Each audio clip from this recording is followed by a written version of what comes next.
Hello, and welcome to the CakeWarlord reaction to the power of 3. Now, the first thing I'm going to say about this episode is I walked in to this thinking, yeah, I have low expectations, because it's by Chris Chibnall, who isn't my favourite writer. I haven't forgiven him for day one yet. No, I probably never will forgive him.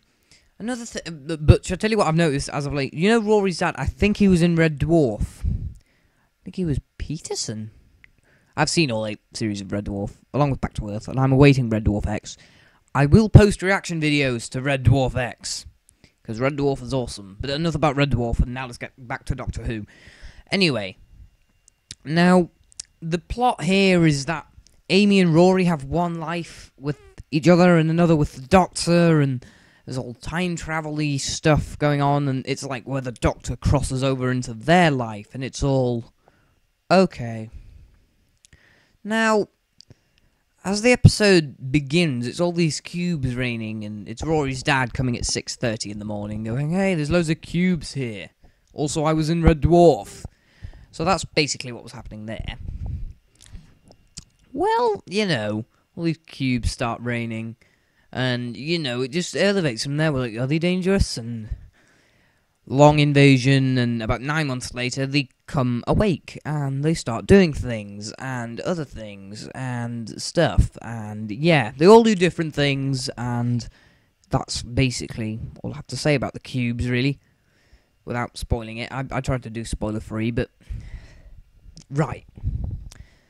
Also, now, Unit are in this, and Brigadier Lethbridge Stewart's daughter is here. That's quite a nice thing, I believe.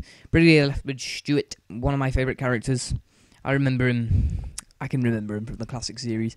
The classic series was, as it happens, before my time, but yeah, it says 41 on my channel, but ugh. I'd rather it said 42. That's the meaning of life, the universe, and everything. Anyway, but his daughter is in here, along with Unit, who are beneath the Tower of London. And now, they go on a couple of time-travelling adventures, and one of the things I noticed was... Well, you know when the hotel, it's not there and it's snowing, and it turns out there was a Zygon ship under it? Why not do that as a story? Why can't the Zygons reappear? I mean, I loved the Zygons, they were great. We want the Zygons back. So, anyway... The regular cast, they give their all, as usual, and they all do a great job. Especially Matt Smith in this one. He was really good. I laughed quite a lot at quite a few of his one-liners, actually. He did a really good job. So did Karen Gillan and Arthur Darvill. They both did brilliant. Rory's dad, who's also Peterson in Red Dwarf, whose name I have forgotten, and I will find it out, because he's cool. I will find that out. Anyway... But really, what were the problems with this episode? Well, it ended too quickly. It was like, problem solved, everyone's saved, and everything. It's a bit of a Chris Chibnall, oh yeah, let's resolve it all, right now. That's how Chris Chibnall works, I think. It's like, right, okay, we're either going to have innuendos, or we're just not going to... I think maybe he wrote this when he was grumpy. Maybe Moffat turned to him and said, no more innuendos, and he went, Sulk, gonna write a script that's not completely good now, and maybe Moffat's gone and edited it to make it better. Now, you may think I'm being really nasty to Chris Chibnall, but that's because I am. I still haven't forgiven you for day one, Chris Chibnall. But all in all, it was an okay episode. Okay. Just, you know... Out of Series 5, 2 of the episodes out of 4 have really impressed me. Those 2 would be Asylum of the Daleks and a town called Mercy, not City. The other 2, which have been written by Chibnall, were average. Dinosaurs in a Spaceship was probably better than this, despite the fact there were way too many innuendos. But this one was, you know, so far... I mean, I'm not saying it's like Love and Monsters. I mean, that was... Ooh... Don't get me started. But, I mean, it just wasn't...